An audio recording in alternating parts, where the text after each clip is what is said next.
when you were a kid, you used to do cereal box forts? No. No? Okay. I don't know if this is just me, but I used to, like, Could get you all the explain cereal. further? Yeah. Oh, man. So I used to get all the I mean, cereal wouldn't out. that take a lot of cereal why would I have that Well, many no. cereal boxes?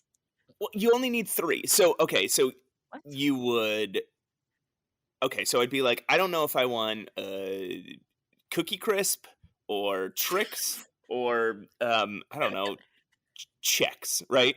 And so I'd get all 3, and then the milk, and then a bowl and a spoon, put it all on the table, and then I'd I'd set up the cereal boxes, like, on the table, like, kind of like a dungeon master screen, just, like, around me, and it'd be like it's like a little cereal box fort, um, Uh-huh. so no one could fucking bother me while I'm eating my damn Cookie Crisp, that's what I chose. Dude, you were like 8. No one's gonna bother you. So okay, so I have 3 pillows set up like that, and, I have, like, the drying rack, and I've put, like, all the towels and blankets I could on it, and it's right behind me. And It's the amazing. chair is to my other side between me and the window, and that has my jacket and a different pillow on it. Um, I've just like taken every bit of cloth in the room and surrounded myself in it. So yeah, this week I'm recording from a pillow fort. And why is that, Matt? Um, because Because I you are on the floor. the floor.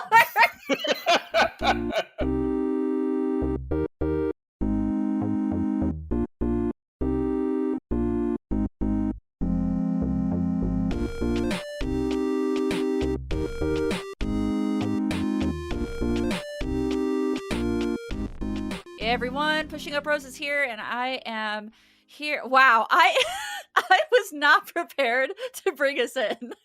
Can you tell? Just like I had such a good start, and then I just like failed at the finish Hey line. Just face everybody, planted. mushing up noses here. Cat, Ma Camp is here with I'm here in the Big Easy. Whee! I'm in New Nola. Orleans. I'm in the land of Gabriel Knight. It's hanging I'm around St. so George's. jealous. Yeah, hanging around St. George's bookstore. I'm searching for Han fours and I thought voodoo you Han found fours. it. You found the No, Han 4. so I went to the church that's connected to Jackson Square. I can't remember the name of the church, but I went there. I was too afraid to enter the confessional booth. Okay. Just like for real, not because I thought there was voodoo cults in there, but because I Okay. just like I didn't want to go into a confessional booth. Why did you think you would like burn up upon entering? No, I just thought an old man would ask me questions and I'd panic. I'm so jealous. Thank you for sending me a picture of the Han 4. I know it's just a Yeah. confessional box, but in my heart, it's a Han 4. I hope you put the snake rod under the seat for Detective Mosley, otherwise you will lose. And that you collect 2 costumes rather than 1. Yeah, that's true. 'Cause Oh my god, so many weird things in that game. yeah, there's very few unwinnables in Gabriel Knight, except for that one last sequence where you have to think ahead that, oh, everything I have, I also need to get from Mosley. And if you don't, Mosley just dies and then you can't win. Which is very sad. I don't want Mosley to ever die because I like him and he's bumbling and he's voiced by Mark Hamill. So I've been I, looking I for him. must I must protect him. What? I've been looking for him. I've been all over this city looking for Mosley. I'm asking Looking people, for and nobody knows what I'm talking about. Yeah, Um, maybe don't. I Maybe just don't. I go up to everybody. Have you seen Mosley? Have you seen Mosley? And then What and can then you I tell say, me about voodoo? "What can you tell me about voodoo?" Man, yeah, there's a lot of sounds in New Orleans, and a lot of sights and a lot of smells. Yeah. For every good one, there is one that is equally as unpleasant. For every like super interesting street performer you see, there's also Yeah. like a man covered in his own shit wandering around Oh, yelling. Just Like, like adventure games. There's a lot of good sights and smells and things to do, but then there's one stinker. I love smelling my computer when I play adventure games. That is the thing people don't talk about adventure games enough. Is like Uh, every now and then, just smell that computer. And you, please write us if you smell your computer, and if you do, what does it smell like? Roses, what have you been Yes. playing this week? I finished up, okay. This might not be the most positive Oh sentiment I've no. ever had, but as you guys recall, I started a game called Just Ignore Them. On our last podcast, I talked about it. You know, I like it. And then I finished it, and I'm Okay. upset. Okay. There's an unwinnable situation in a modern adventure game. I can't believe it. I can't believe it. I can't believe There, it. I'm in shock. I actually started playing Just Ignore Us. Just ignore them. Just Them. ignore us. Just ignore Just us. ignore us is the name of our Wow. should have been What the a name of our great podcast. Yeah, what a great like Freudian slip. Just ignore us. We don't know what we're talking about. So I started playing Just Ignore Them, and I started playing Red Bow, their other game, and I'll be able to talk about them more next week. But Great. um, Red Bow is full of unwinnables. Okay. You can always get to the end, and it just restarts you from Oh. the beginning of the game. Okay. And there is a mechanic that restarts you, like you're constantly waking up from a dream. But Okay. Like you're you're saying it restarts you from the beginning or from the point where you died? the very beginning. No. No. So yeah, if you like there's certain things places where you make choices, or there's two ways to solve a puzzle, and if you solve the puzzle wrong, you just start the entire game over, which I didn't know. Oh god. Um, yeah, Are there save slots though? Are you able there's to load? one. You can do one save. Oh my god. That's So yeah, so that's you save advanced. after you make the choice, Yeah. and you got to start the whole game over. Oh god. Oh yeah, that's definitely I mean in that way Just Ignore Them is merciful cuz they Right. give you a whole thing of save slots. It's not like you don't get eternal save slots, which is a little upsetting to me because if Harvester can do it, this game can also do it. But like even Quest for Glory 5 has like a million you should go Yeah. look at my old game, a million save slots. But at least in Just Ignore Them, they give you like 10 or something like that. And if Right. you do mess up, and you probably did mess up because it's kind of designed that way, they'll just put you back at the point where you messed up. They're not going to make you start the whole game over. Okay. Yeah, Yeah. yeah, maybe that was feedback from Red Bow. Maybe. Yeah, but I Yeah. was even surprised at any unwinnable in a modern game. And it was not it kind of harkened back and reminded me of like King's Quest 5 where you don't actually know that you're in an unwinnable. I had to look it up, which made me feel very bad because I played that whole game basically without a walkthrough. Right. Fidgeted with it until I got where I needed to be. And the puzzles are a little finicky, but like it's so strange though because when you know what the answer is, you're like, why did I finick at that? That's like the most logical thing to do. I don't know if I'm just like so brought up on King's Quest that I don't know how to do like regular puzzles that make sense anymore. The thing that I was bucking up against is there's a lot of puzzles in Just Ignore Them that you don't use an item with a hotspot. You just got to put Mhm. it in the like. For example, you have to put a ladder down at some point, and Yeah, there's a hotspot right next to where you place the ladder. There's a mouse hole. But right. if you use the ladder on the mouse hole, nothing happens. If you do move it to the left and use it on the toy box, nothing happens. If you use it on the vent you're trying to reach, spoilers, nothing happens. You have to just place it on the screen where you would want it to be, and it only Right. works if you get it in the exact right spot. Otherwise, just it jumps back to your inventory like nothing happened. Yeah, I think that the word finicky is good for that because Yes. it does have those. It's not like it's more of a it's not broken is what I'm trying to say. It's not a broken game. It's just No. designed in a way that's a little finicky. I do wanna say I like this game a lot. I had fun with Right. it. I thought it was cool looking.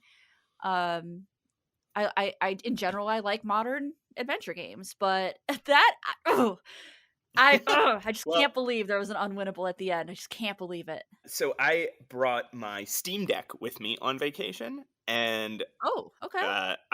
I didn't even try to get either of these two games to work on the Steam Deck. I just don't believe that they will, because they're RPG Maker games, right? So Yes. instead, I've been playing, and I referenced it in a couple episodes ago, but now I'm finally really getting through it. I've been playing through the Sexy Brutale. Oh, have you? Oh, for the first time Yes. or So I started it a while back, and I got through. Okay, so the premise of this game is you are. I'm having a little trouble figuring out the premise because I started this game a long time ago, and then I just jumped back in. I didn't start over from the beginning. So you're in a hotel, and there are people dying, and you are the only one able to prevent these deaths. There are people being right. murdered, and you're the only one able to prevent these murders. Now, there's a lot of other stuff going on. Like, if you enter the room with one of these people before they get saved, they are weird, aggressive ghosts that come at you and make you restart your day. There's also a Mhm. time reversal mechanic where you can jump around in time a little bit, but mostly you can just fast forward or you can restart the whole day. And at the end of every day, whether you've saved somebody or not, it resets to the beginning of the day. It's like a time loop game.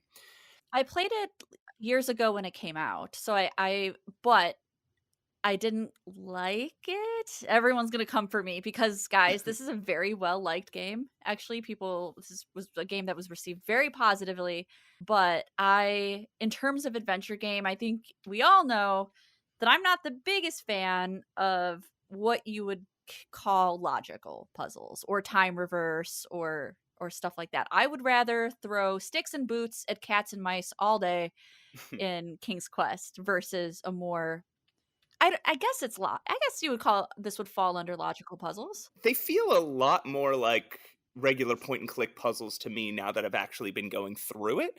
I mean, Okay. it's logic in the sense of you do have to think about timing. Mhm. But oftentimes it's not as finicky of timing as say like Zelda Majora's Mask or something like that, or even like Sure. that group of time loop games that all came out like what was it 3 years ago, 2 years ago. What was the one that was like a pocket of reality that was ancient Rome? It was originally a Skyrim mod that they turned Oh, into a okay. full game. Do you remember this? No, I'm not even familiar with the words you're saying. Except for Skyrim. I know what Skyrim is, guys. I know what Skyrim is. Yeah, it was called The Forgotten City. And Okay. it was a time loop game, and to beat the game was to keep going through the time loop over and over and collecting information and sometimes collecting inventory items that or Right. whatever. And there were a bunch of endings, but a lot of them you had to do like the perfect day. And this is the same thing with some of the puzzles in say, Zelda's Majora's Mask. But Yeah. this isn't like that. You generally just have to get to things before the event that you witnessed, right? Like if you know somebody's going Right. to, I'm making this one up because I don't want to spoil any of them, but if you know Yeah. somebody's going to poison the wine, you need to get to the poison and replace it with water before they get Right. there. Or if you know somebody's going to use a gun, you need to go take the bullets out of the gun before they get to the gun. You can't interact with any of the people. Like I said, they turn into weird, aggressive ghosts. You have to spy through doorways, observe them, get information, and then start the day over and then, solve the puzzles to save whoever's being killed. And then once you do that, you get everyone's wearing masks and everyone has specific abilities, and once you save them, then you do interact with them, they can see you, and they give you their mask, and now you have their abilities. So now you'll be able to listen to Right. conversations that were too quiet before, or you'll be able to see other ghosts that used to block your way and but can sometimes give you information, or you can pick any lock. I've saved Mhm. most of the people, and I think it's really good. The puzzles aren't super complex. Like I said, it's mostly just figuring out exactly how the person died, and then usually trying to figure out where the spot is where you can stop the murder is Mhm. pretty easy. But I like it. I Yeah. like it a lot. I don't know why I was not into it when I played it. Right. Maybe I should revisit it. I did finish it. I did beat the entire game. I don't know if I just am adverse to like isometric or like 3D isometric design like that, because sometimes I can Yeah. be a little picky, but that's just me. Honestly, don't even listen to me. This is a very well loved game. It's sort of like the 3DS era of Pokemon games, only a little more elegant looking. Like it's that sort of isometric, that sort of like Hmm. character, 3D character models. Yeah. Which I don't know. I'm just not used to, or I prefer. I guess I'm just old. I prefer like pixel art for everything, even modern games. Just put it into pixel art. Roses. Yes, I'm really excited. you are you? I'm so excited. This is our Q&A episode. This is our first one, and I'm really stoked. Do you want do you want to play that break music and then get to some listener questions? Yes, I am ready. Let's do it. Swanky Maximino, here it comes. My favorite game.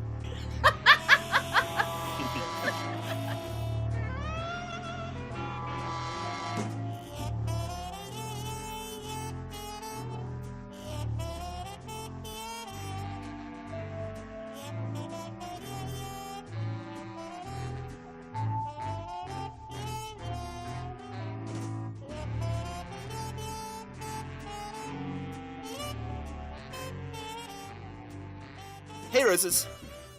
Hey, Matt. How's your break? I was pretty good. So I have a huge venti cup of caffeinated coffee. Don't Yeah, judge caffeine me. coffee. They I'm have very this thing called tired. caffeine coffee now. It is a cold brew, and I'm not supposed to be drinking it because I'm having surgery in a few days. However, I can't. And that's just how it I'm doing everything else right. That's what they say about medical procedures. Just do most of it right. Just do 95% Just do of it. 95% of it right. If you do a little bit wrong, it's fine. That's what doctors say. That's what doctors say about, like, to each other. I am full of bad advice in this podcast. No one listened to me. Which is perfect for a Q&A, right? When I'm just giving the worst answers Yes! ever. Yeah, I'm really excited. So since the first episode, we've been asking you guys to write in with questions if you want us to discuss a specific thing, if you need adventure game advice. We've been telling you to write in. As Now, you do. we got a bunch of emails. If we don't get to your email, we apologize. There's a ton here. We're not going to get to all of them. I'm surprised we got this many. I thank you so much for writing in and talking to us. What we'll probably do is reset every time we do one of these Q&A episodes. So if we don't get to your question and you really wanted to hear it, just write in again, and maybe we'll get to it in a future episode. All depends on how many we have. One thing that we didn't say until like an episode ago is if you write in, let us know whether you want us to say your name or not, because we don't want to like dox you, but feel free. I think what we'll do is generally we will use the name, not the name at the top of your email, but the name that you The name you signed the sign. email with. If you didn't sign your email, we won't say any sort of name. Yeah, we won't say Um, anything. But you can. We that could be making means up that question. You don't know. that would be nice. That would be a fun thing to do. Is just make up a whole Q&A episode and just be I'm like, gonna write in. You're gonna log into our email and find an email from me. "Dear Matt and Roses, why are you guys so unbearably attractive?" Oh man, you guys, our fans are so sweet. You know, just wearing my cute leather this old thing. Aw. It would sound like it would be really flattering in the sense of we get to pretend that all these people are writing, but can you imagine how bad you would feel about yourself later that day, when you know that you've just read to the internet an email you wrote about yourself calling yourself attractive. Not just attractive, but, like, unbearably, just uncomfortably attractive. Okay, I'm gonna read an email from Zia. She Hi, Zia. says, okay, she had some nice things to say about the podcast, and then she goes on to say, do you know if you'll ever do an episode discussing Sanitarium in depth? She talks about how she wants to do a YouTube channel where she does let's plays of Sanitarium, which is awesome. And Zia, if you make that happen, if you do your incredible Sanitarium video, we both want to see it, so send us a link. Sanitarium, what do you think, Roses? Well, that's one of my favorite games, and I'm not being Yes. snarky there, because I don't think you like it as much as I do. I love that game. I found it, like, after my dad died, and I was, like, listening to a lot of Alice in Chains, and I was being very, like, angsty, so it really it gives me a certain feeling. It's not a bad feeling, by the way, because I wouldn't revisit if it was a bad feeling, but it gives me this certain makes me feel a type of way. And I have personally, I'm down for discussing it with you, Matt, but I've already done videos on Sanitarium. I've already talked about Sanitarium. However, that was, oh my God, it was 11 years ago. So maybe I should update that. I don't know. But yeah, I I love think it's Sanitarium. I would love to discuss it.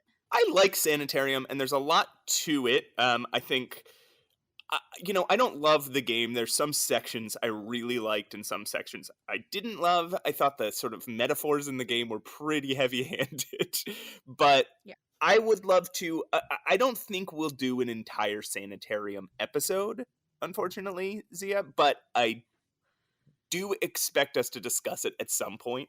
I imagine we'll do some sort of Halloween spooky episode towards the end of the Oh, year, yeah. and 100% Sanitarium would be on the list of stuff we discuss. Will we discuss it further? Absolutely, but I don't know if we're going to do a whole excavation of Hobbs Barrow level deep Right. dive into Sanitarium. But who knows? It could happen if everyone on Earth wants to see us do it.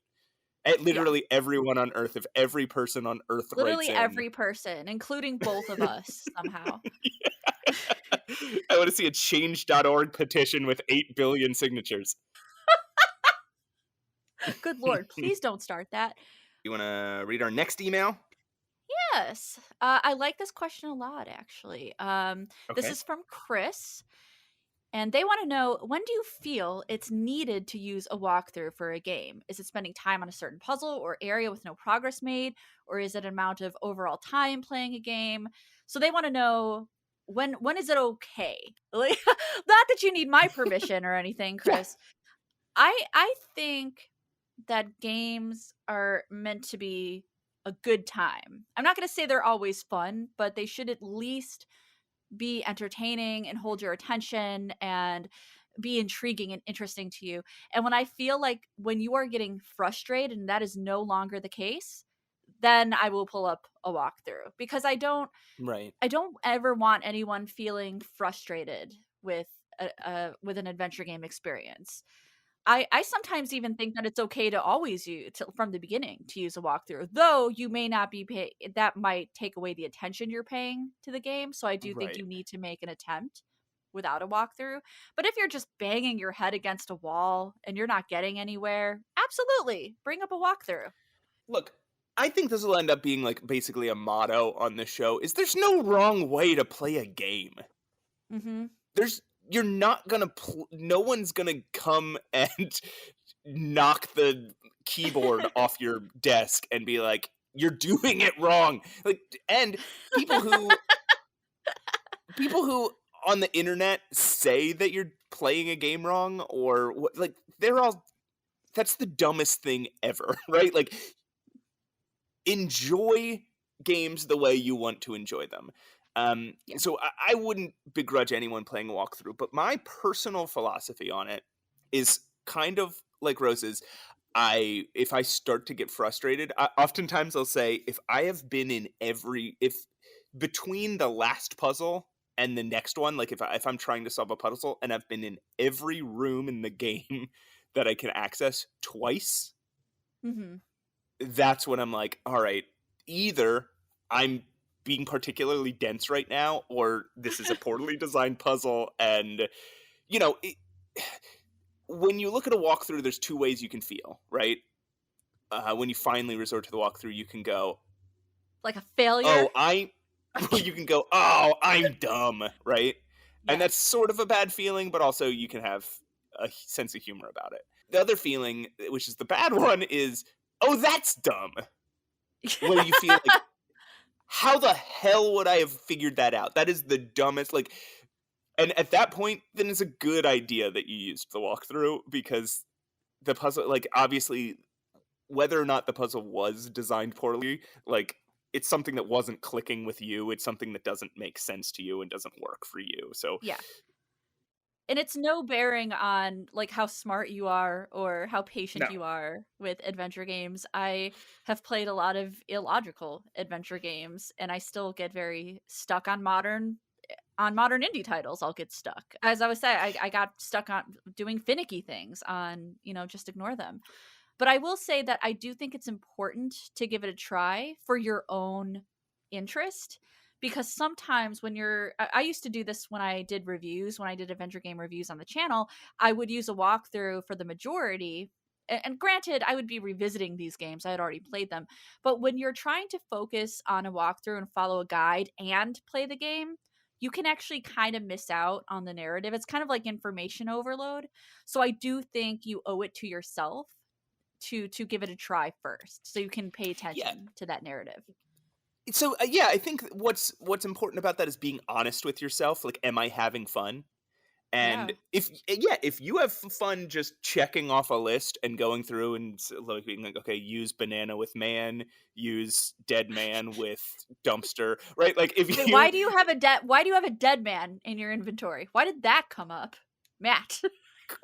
because you killed him with the banana. So if Oh you my god. have fun just checking off each of these, going through a checklist, some people have fun with that. Like, go ahead. But yeah, I think it's important to, like, admit to yourself, like, am I having fun here? I do think there are certain games where the challenge is the point, um, and like overcoming the challenge is why the game has value. I think you would be doing yourself a disservice, for example, if you used a walkthrough for The Witness, right? Or Yeah, re- sure. or That's the ret- whole point. exactly, or Return of the Obra Dinn, right? Like, the point is putting these things together and really pushing yourself and stretching your brain. And I Yeah. think resorting to a walkthrough on those games even once is going to rob you of that experience. So I think you should try it. But again, if you're playing those games and you just like looking at the scenery in The Witness, or like maybe you use walkthroughs because you don't like solving the puzzles, you just like seeing how the puzzles were designed, Yeah. that's valid. Like, I'm not going to tell you you're doing it wrong. Yeah, I think however you play is valid as long as you're getting something out of it. Okay, we have an email here from, it's not signed, so we're not going to say your name, but hey, if you want to if you specifically, not anybody, but this person specifically, if you want to shout out, you can email us, and next Q&A episode we'll just say your name. We'll say your name 5 times in a row. 5 times, yeah, beautiful. I have been a longtime adventure game fan, but I usually only watch them. I have always felt like I'm not smart enough to get most puzzles, but I do love so many of their stories. What game would you recommend for someone who wants to start the genre but doesn't have a lot of confidence in brain power? Okay, valid. So I want to say, first off, everyone is much smarter than they think. Smart isn't like it's not like like a D&D stat, like intelligence in D&D, where it's just like, Really? Because I've been grinding and I'm waiting for my stats to go up. oh, I'm a 9 and that person's a 14. Like, no, it's not a hierarchy here, right? Like, it's a continuum. So like, if you find, so what I'm going to say to this person's, first off, or if you are listening to this and you feel similarly like, I'm not smart enough for adventure, just try different stuff, right? Like, maybe if you're not good at the out of the box, thinking inventory object puzzles, right? Like if you can't think of using monkey on pipe because of the word monkey wrench, right? Like, Uh, I know. Try a puzzle game that's a little bit more realistic, right? Like try something like Plague Doctor of Wippra, right? Where most of the puzzles are like how to construct a tallow candle or something like that, right? mhm. Um, or so maybe you're not good at inventory puzzles at all. So maybe you're good at logic puzzles. So try a game with a bunch of like independent logic puzzles. If you're not good at logic puzzles, maybe you're good at intuition based like dialogue trees, like Chicken Police or Roses. You're always talking about that game. Grim Fandango? Yes, I am, Matt. The That's game, one I might not recommend. the FMV game that's all about figuring out who's lying. Oh, Contradiction. Yeah, yeah. Yeah, that would be a good one. That's more of a deduction game. Right, and I was just gonna say that, and if you're not good at intuition, like all of these are different skill sets, and they don't make a person smart or not smart. So like maybe you're not good at that. So then try the detail-oriented investigation games, like Case of the Golden Idol or something, right? Like there's so many different types of puzzles, and just because your brain isn't calibrated towards one doesn't mean that you're not smart enough to get all the other ones. But what do you think, Roses? Like I believe in the theory of multiple intelligences. We're all smart in different ways and have different experiences. But also I very much believe that getting good at something isn't about being smart, it's about reps. The reason I can breeze through a lot of adventure games these days is because I played so many weird ones. Growing, I Right. played so many of them, and there's always kind of a formula that you follow. You know what I mean? I'm sure you do similar Yeah. things, Matt. The first time you play a Sierra game, it's like you're going to be completely baffled and lost, but the 20th Sierra game you play, you're like, "Oh yeah, of course." Yeah, oh, I gotta look at everything. I gotta do Yeah. this. You just kind of follow some of those motions. So, part of me wants to say, dive into those hard games, and the more reps Yeah. you do, the more comparisons you'll find in modern games. Like you always want to look at everything. You always want to try to take whatever's not glued down, right? But I also think because they said that they liked the story, because they watch a lot of let's plays, right? So you Yeah, must be yeah, yeah. very story driven. I definitely recommend some of the narrative driven puzzles, like the what are they called, visual novels.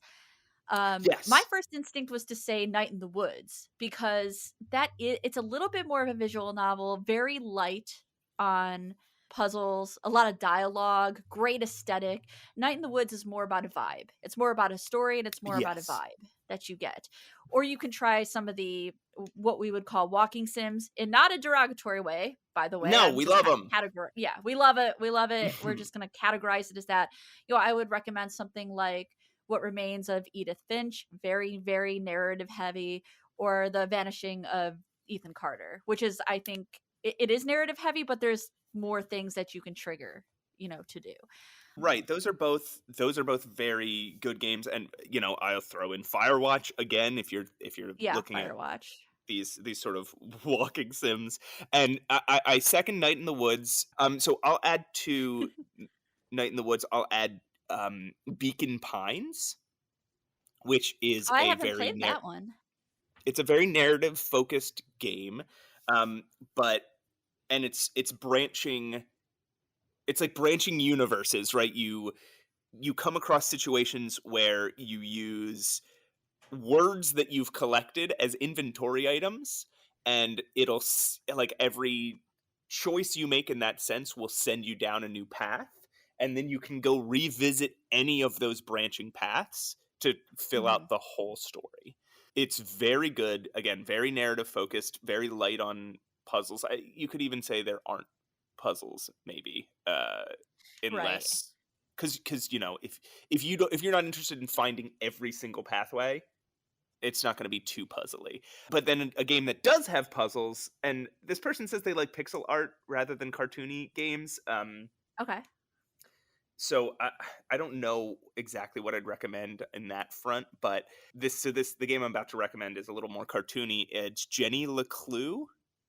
Oh, I love that game. Jenny LeClue is a really good game. There is the puzzles are not very difficult, and it's got a similar sort of like Night in the Woods. You're just kind of walking, Yeah. it's like a 2D walking back and forth plane, and it's hard to miss stuff in that game. Yes. It's Yeah. hard to get And yourself completely lost. I wouldn't say it's cartoony, I would say it's stylized. When I think about Right. cartoons, I think about Curse of Monkey Island, I think about Toonstruck. That's what I think when you tell Mhm. me Right. cartoon. This is more stylized, so As far as pixel art, I maybe Backbone. I guess it's called Tails now. I'm gonna do why that does that every game time. keep coming up? Every time we talk about it, Every it's time. very the ending is very controversial, but the puzzles aren't very hard, and the pixel art is absolutely gorgeous. Nice. Um, I'm gonna say every time it comes up to, I'm going to say Backbone. I guess it's called Tails now. Yeah, every single time. Well, I hope that gives you a lot of, I hope that gives you a lot of suggestions. I feel like we put out a lot a lot of, We think you're things out smart. there. We think you're smart. Yeah. We really do. Let us know. Let us know what you start with. I'm Oh, curious. please, yeah. If you want to follow up, Yeah. we would love that. All right. We have got an email from Super Neku. Oh my god, Matt. We What? never I never called you my special boy. Shoot. Anyway, I'm pushing a proses here with my co-host, special boy, Matt Allcamp. Okay, I feel a lot better now and we can move on. Okay, So phew. Super Now, Neku. now we'll s- now we'll stop making all these weird mistakes that you've edited out of the episode. I feel Oh like at my the god. end of this episode, we should tell people what our recording time is, so that they We could will. look at the runtime of the episode and see just how big of a difference there is. Like, what were they doing? I Jeez. know, I know. And we didn't even go off on any tangents. We've just been making mistakes. Okay, all right. Super Neku. Super Neku wants to know. They're curious about adventure games for consoles. So consoles such as the Switch or the Mhm. PS4. What kind of adventure games would we recommend for that? And Okay. honestly, I am not going to be your best bet here, Super Neku. I'm going to be quite honest with you. I don't play a lot of adventure games on my console. And it's not because I'm against them. It's because when I play adventure games, I usually do it to soothe myself. It's a very comforting thing to me. So I always set up at my desk, as that's how I started as a kid. I was on a desktop computer with my Mhm. venti coffee that I'm not supposed to be having, and maybe a candle and some noms, and that's how I prefer to play adventure games.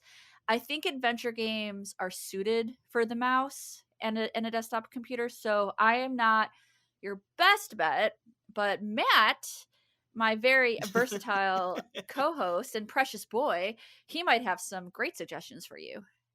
Yeah. I mean, I've tried adventure games on so many different consoles. So, what I'll say is that the Nintendo Switch. I'll start with that. It's bad for point and clicks. I've Mm. played point and clicks on Mhm. it. I played Book of Unwritten Tales on it, and it was it was not a fun experience. I had to like force Yeah. myself to keep going back until I got through it because uh, it's not well suited for that. It requires more patience than it can be difficult when you're switching through, like you're cycling through inventory objects using Yep. directional pads, and you're like, I can't get to this one. Like Yeah. you're like, okay, if I go to this one and I do right, it skipped it. Okay, well if I go to this one and do down, no, it skipped it again. Like it can be so hard to find to get to the exact one, like thing that you're looking for. And Yeah. if you have if okay, game like Thimbleweed Park I also played on the Switch, and Oh. when you use you use a cursor that you control with your joystick, and that sucks. It sucks to do. It's so Yeah. tedious and I played frustrating. Hobbs Barrow on the Switch, similarly, and that has obviously a mouse cursor. It Yeah, almost worked better with Hobbs because it was very narrative and it's a slower paced game, so I never right. felt rushed, I guess.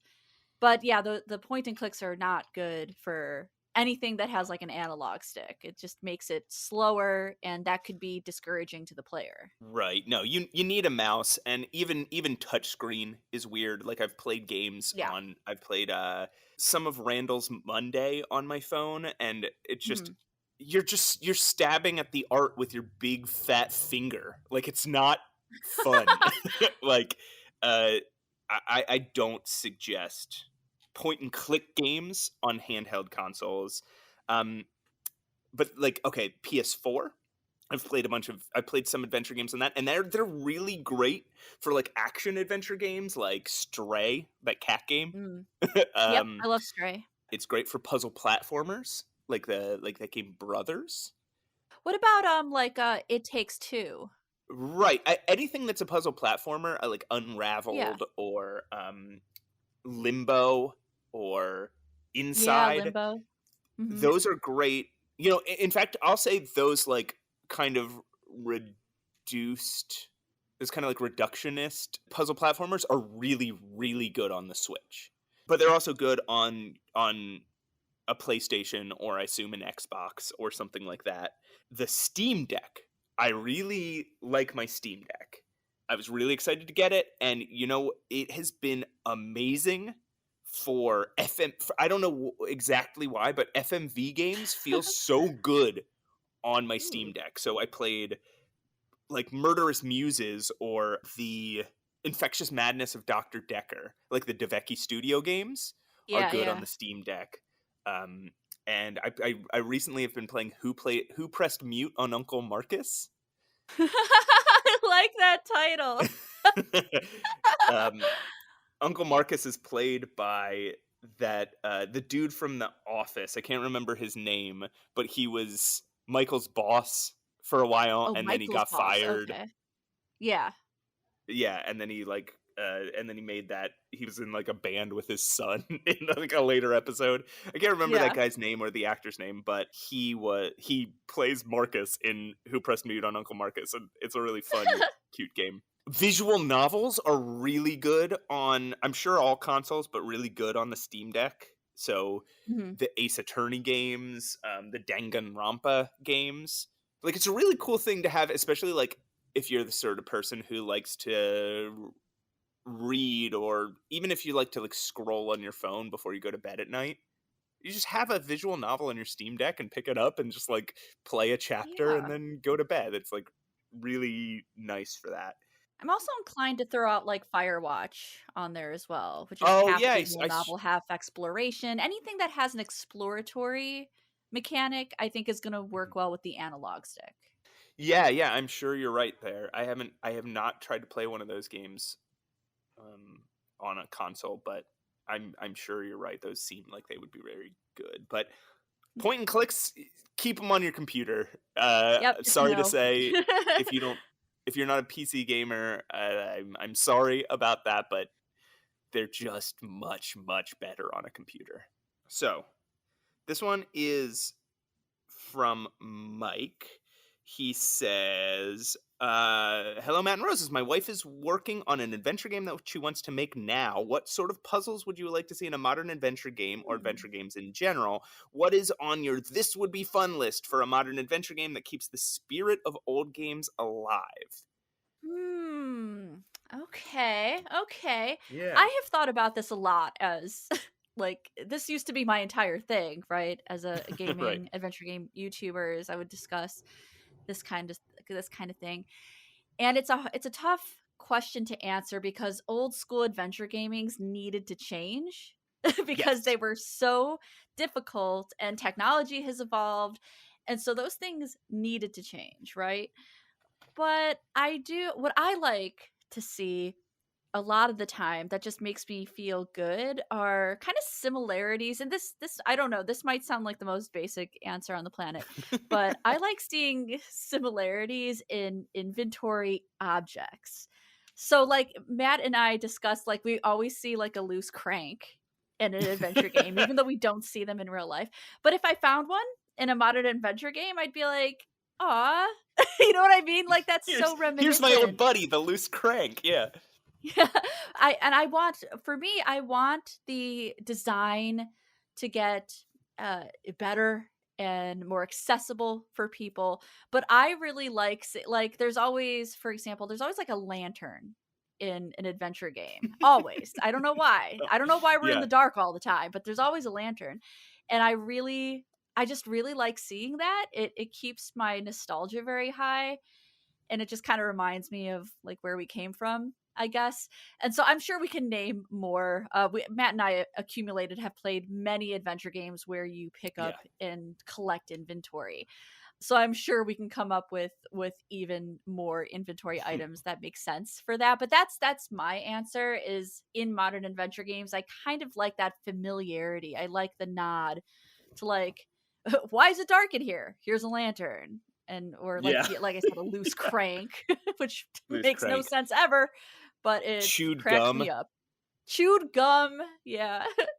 There's always like a currency, like there's always like gold, you know? Some paper that you read when you got it, and then you'd never use it again for the rest of the game, but it just takes up inventory space for the rest of the game.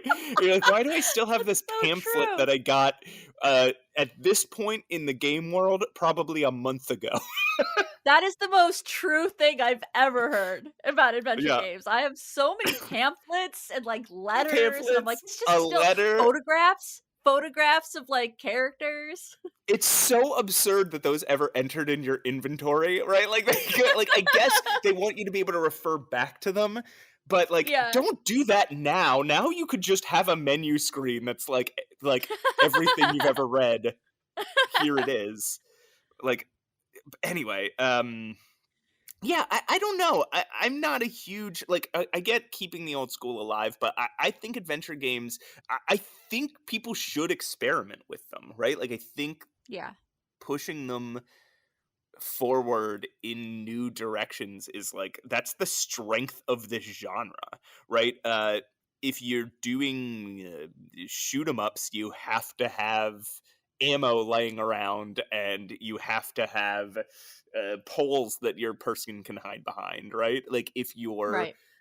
if you're doing an RPG, you have to have stats and ways to level them up. But in adventure games, there's almost nothing you need to have. You don't even need puzzles. You don't need inventory objects. You Yeah. don't need pixel art. You don't need verb wheels, right?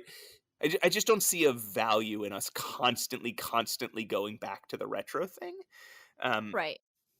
And that's why like my answer is more like a familiarity thing, something yeah, that is a yeah, constant between old and modern, because I think the best way to keep old school alive is to keep making modern adventure games. That's the best way to keep the yes, genre alive, is to just yeah. keep creating, even if it's in different formats, right? I don't think I'd ever be upset if I didn't see a list of verbs again. Yeah, or like like Like what are those called? What are those ones I hate the most? Slider puzzles. There we go. slider puzzles. I don't need the verbs in the bottom of the screen. Like, those Right. were cool, but those were a solution to the fact that text parsers were turning people away, right? Mhm. And now, like, it's they simplified it with the verb coin to like, oh, really? You only need mouth, eyes, or hand. And now it's been simplified to use and look at. And I don't think Right. that has completely diminished puzzles. You can just get cleverer about how you design the puzzles so that verbs aren't. I often think this, like, a game that is challenging because it's hard to, like, its mechanics are hard to use Mhm. that's not like a great challenge, right? Like, if Right.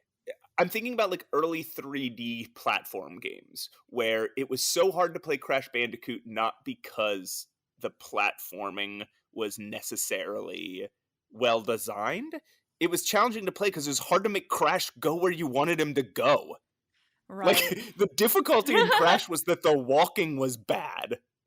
And I think there's a lot of that in early adventure games, right? Like, the difficulty of some of these puzzles was because it's hard to think of the right combination of things they wanted you to do, not because you Right. didn't solve the situation, that you didn't think cleverly through the situation the way you wanted to. You're like, okay, I get that I need to set off the fire alarm with this lighter and this paper and this bucket, but I don't know how to do that. It won't let me combine paper with bucket. It won't let me combine it won't let me use lighter on fire extinguisher, and it turns out there's a Right. hot spot on the ground that you have to use bucket with, then use paper with, then use lighter with. And it's like, that's not a fun challenge.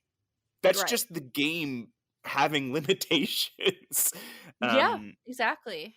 okay, I don't know if we're necessarily answering Mike's question. I think you did. I'm just sort of ranting about our marriage to nostalgia in this genre. Yeah. I mean, I think we both kind of agree that we want adventure games to keep evolving, not Yes. necessarily repeating the same what some might consider mistakes and design flaws in adventure games. So, but Yeah. like I said, I do appreciate some kind of familiar nod. You know what I mean? It's not necessarily a mechanic. It's just like a familiar nod to games past, I guess. Okay, let's read one more email and then let's do like a rapid fire round. Cuz Let's there's a do it. lot of these emails where people are just like, "Hey, how about this game? Hey, how about this Yeah. game?" Play And back we in. loved them. Please keep writing those in, but like Yeah, we'll do rapid fire yes no. That's fine. yeah, we'll just do like, "Yeah, I like that game. Yeah, we'll talk about it later." Okay. So why don't you read the next email and it'll be our last one, our Yeah. last full. Yeah. This email is from Brad. Hi, Brad. They have kids, 13 and 6-year-old girls, and they grew up playing games like Roblox and Minecraft and Mario Kart. I have also grown up playing Mario Kart. Brad wants to know what's a good game or series to get them involved in adventure games. Because, as we both know, adventure games can be a little boring. They can be a little slow, Yeah. especially for kids, unless you grew up on them like us. If you grew up on them, you have a spark. You know what I mean? And it's Yeah. it's a different kind of charm. First of all, I want to say I don't want to force your kids into getting into adventure games. Yeah. I You're not I gonna I get am willing. Yeah, you're not gonna get kids that are like, "Oh, I fucking love Sierra and LucasArts." yeah. You gotta let that dream go. It's It's not gonna just not gonna happen. happen. Yeah. It's not gonna happen unless you started them at like 5 years old, like me. I started on King's Quest when I was like 5. Even then, like the reason I started playing point and click adventure games is because I thought it said monkey and I liked monkeys. And the reason Aw. and I wasn't allowed to play Leisure Suit Larry, and because I wasn't allowed to play it, I wanted to play it. And when I played it, there was like boobs and cursing and stuff in it, right? Like these are We're not saying you should play Leisure Suit Larry. This is not an endorsement for your kids to play Leisure Suit Larry. though I will say that is if you really want to get your kids excited about something that you're excited about. And I found this. I have a child who is 18 years old now, and he's in college. He does not love adventure games, but he plays them every now and then. But there's a lot of stuff that I was passionate about that I wanted to share with him. That the this is a little too grown up for you, but I'm gonna make an exception, Mm, was like part of it, right? Like that's like yeah, what got him super into it. Like, okay, we can watch, the 2004 Battlestar Galactica series, but we're gonna have to talk about some stuff because there's stuff in here that's a little too mature for you. And sure. that gets him hooked, right? Not only does he want to watch it because it's a good show and because it gives him a bonding experience with his dad, he also wants to watch it because this is the exception to some rule Right. where now he gets to see stuff he is otherwise not allowed to see. Yeah, that's why so many kids played Leisure Suit Larry because they felt Yeah. like they were doing something wrong, and that kind of gradually led them into other adventure games. Now, I don't think your kid, like Rosa said, I don't think your kid should play Leisure Suit Larry. But No. if you got a game with like a little bit of cursing in it, right? Like a game that you just think is just like slightly too adult for your kids, not extremely, uh, but just maybe something a little too scary for them or a little Yeah, too that's a good adult for call. them. Yeah, do some more mature horror. There's a lot of horror in adventure games, and Yeah. that might spark, an interest there. What were the ages?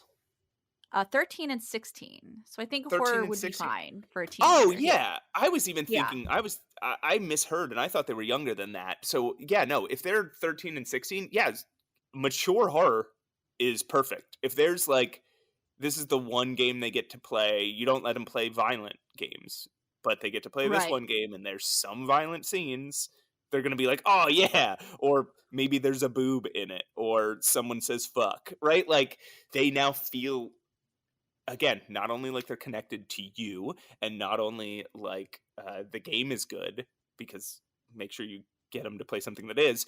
Also, it's something. It's like a special thing. Like, ooh, I'm not usually allowed to do this, but Dad lets me Yeah. do it if it's an adventure game. I also I don't throw a loose thought out there, but when I was Mhm. a little bit younger, I was very intrigued by live acted games. For the sake of this conversation, we are going to call them FMV games, stands for full motion video. So it doesn't have to be live acted, but don't be pedantic on me. Don't come for me. For the sake of this podcast, we're going to call them FMV games. If And you I come do. for us about calling saying FMV when we like mean like get out of our Get podcast. out of here. That's not the vibe we're looking for. That is not it. Sir, this is an Arby's. But yeah, just a loose thought. I wonder if something live acted that is more akin to watching a television show like Contradiction, something like that. And also, you can play Contradiction together because that has mystery solving elements. Murder mystery as a genre is coming back with the popularity of things like Knives Out and Poker Face. I'm just kind of wondering if you can make it like you're playing almost like a board game with like real life people and television elements. I wonder Right. if that would also intrigue them. It certainly intrigued me when I was a teen. Mysteries that you solve together is huge. Yeah, I think that's a If good idea.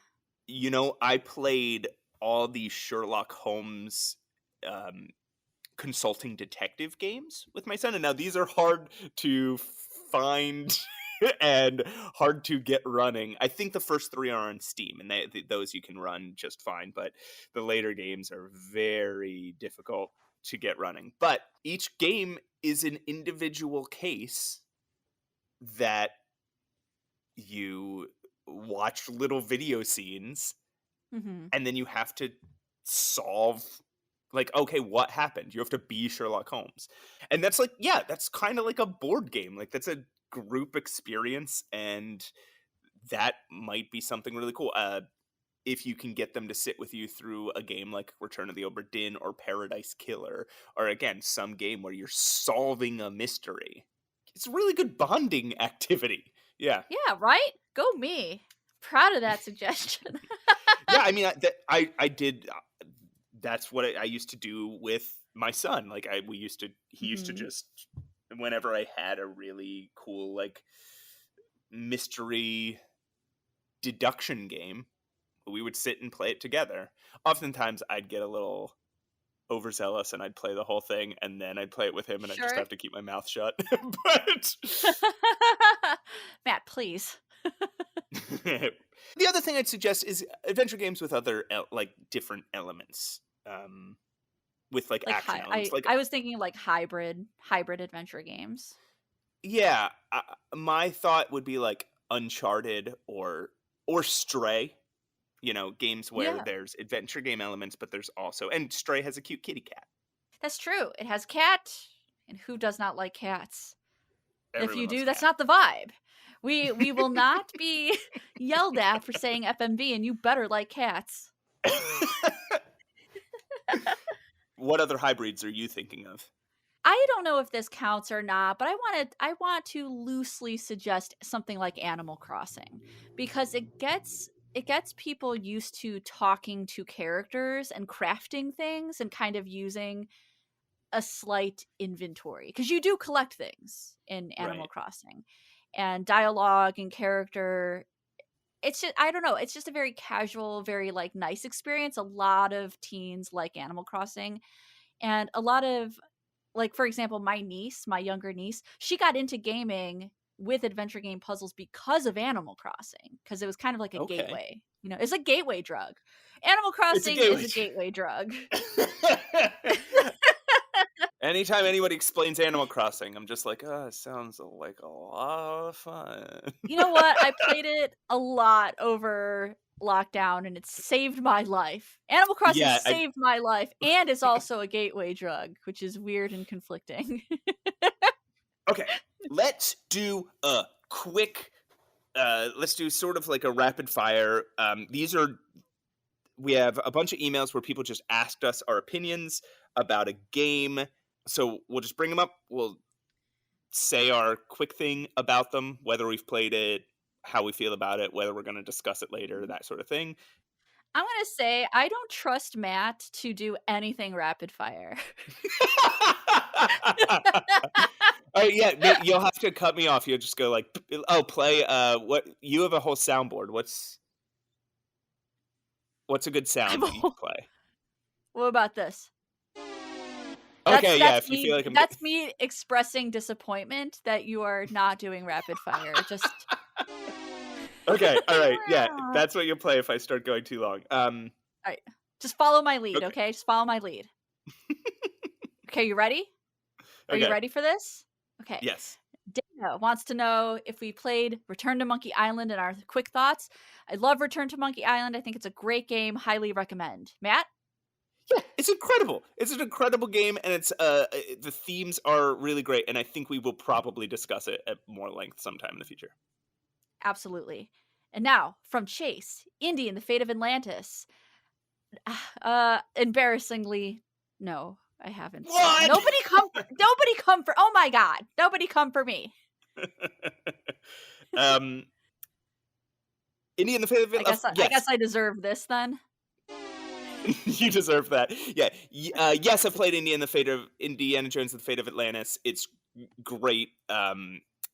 There are some really tedious parts that are very frustrating, but overall, it's a great game. It's a classic. Okay, seventh guest and missed. I'm just gonna play this really quick. I don't like either of those games. Please don't ever bring up the seventh guest to me. I'm getting flashbacks. I think seventh guest sucks. I liked solving the puzzles, but I didn't like the man making fun of me. I didn't like the story. The story was so horrible, and all the flashbacks, all the cutscenes were horrible, and half of the puzzles were bad. Like, if it was just the puzzles, I would have been like, this is a pretty cool game. But like, everything else about that game sucks, and 11th Hour is even worse, and missed rules. But you know what? They've both got a nostalgia to it that I think people, whether you like those games or not, there is a high nostalgic value to those games. Yeah. And you know, I don't blame anyone for going back and revisiting those games. Yeah, I bet if you have an affection for them already, then you think it's funny when the guy just is constantly fucking talking with that fucking obnoxious voice. Stop. Yeah, screw that guy. Guy sucks. Ugh. This next one on the rapid fire is insane. I can't Below the believe Root? this. How did we get two people?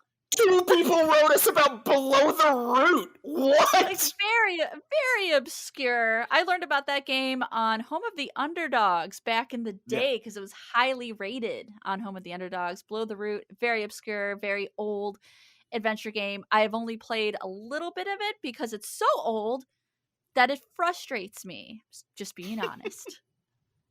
I've Below the Root? never played Below the Root. I will, now that two people have written in to say how they loved it, or just that they want us to talk about it. I guess I'm presuming that they liked it.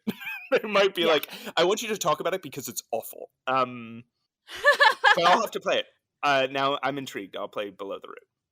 All right, do it. Jordan says her story. Oh my god, yes, I love that game. Hang on. Slam. I love her story. I was very engaged with that game. I've played it, I think, a couple times now, and I recommend it to anybody. Anybody. It's that good. Love it. Matt, her story. I have not played Her Story. It is on my, it's on my Yes. like it's on my to-do list, and I am very intrigued by it.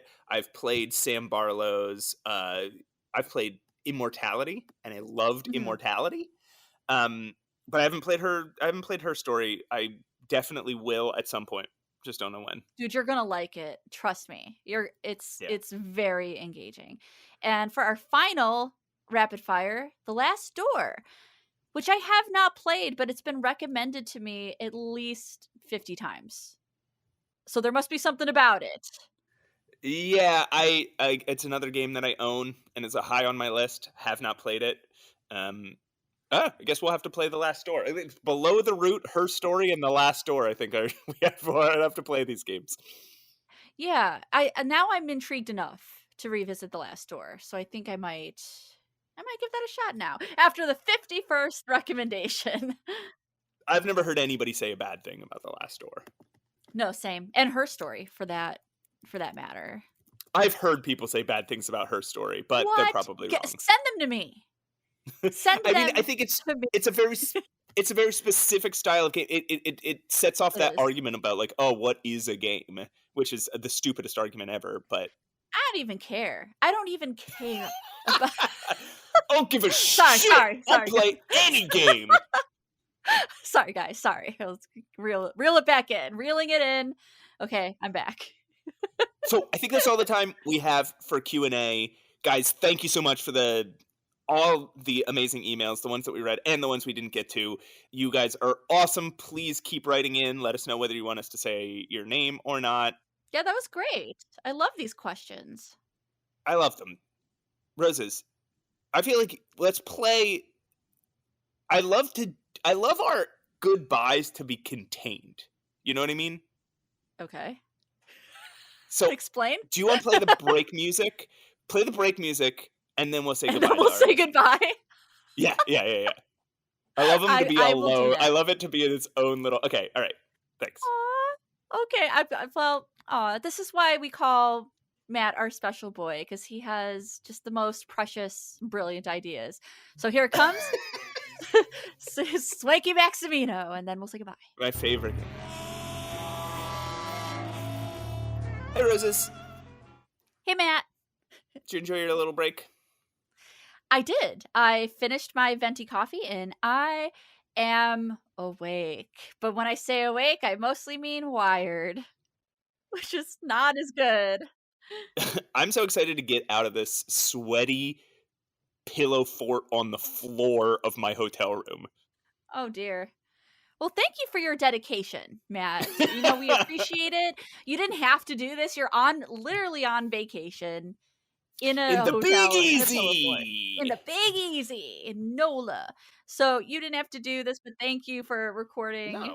I love doing this podcast. It's Aw. so much fun. Do we want to tease what our next episode is? Do we have a confirmation on it, or we do? Hang on, I am thinking. Brain buffering. or is that next? Am I Nope, jumping? we don't have a tease. Sorry, folks. Matt Okay, ruined it. Matt teased yeah. you with a tease. Oh yes, 2 episodes from now. We're gonna have a cool 2 episode episodes. 2 episodes from now. Is everybody happy about that? Is that exciting for you? That 2 So make episodes sure. from now? So you can go ahead and skip next episode, but be here 2 What? episodes from now. Whoa, no! Do not No, skip. we're gonna have. Don't listen No, to we're him. gonna have we're gonna have a good episode next episode. I just don't know what we're doing on it yet. I'm talking about adventure games probably. I mean, probably. I mean, is it Stardew Valley time? Is it time? Oh boy. Ugh. Okay, everybody, thank you so much for listening. We want to say we're a part of the Adventure Game Hotspot network. There's a bunch of cool stuff on that network. Go check them out at adventuregamehotspot.com and check out the Adventure Game was it fanfare that they're Fanfare, having yes. in Tacoma, Washington in July's first adventure game based convention in North America. We want to We see the might be Agheads there. there. Come Oh on, my god. Agheads. I'm not Come on, going, you know. Agheads. Turn out, Turn Agheads. out! We want to see all the Agheads lined up in a row. We do? I- This is not our nickname for our viewers. I'm going back to Leisure Suit Crew. Don't try me. I'll do it. Love the Eggheads. And yeah, I think that's just about everything. Email us at mattandroses@gmail.com. I'm forever gonna giggle at that email. It's the most brilliant thing ever. And I signed us out last time with our motto, our sign out, our phrase. Would you like to take it, Matt? All right, everybody. Thanks for listening. Podcasts is art. Art is suffer. Nailed it. Wait, stop the music. Okay.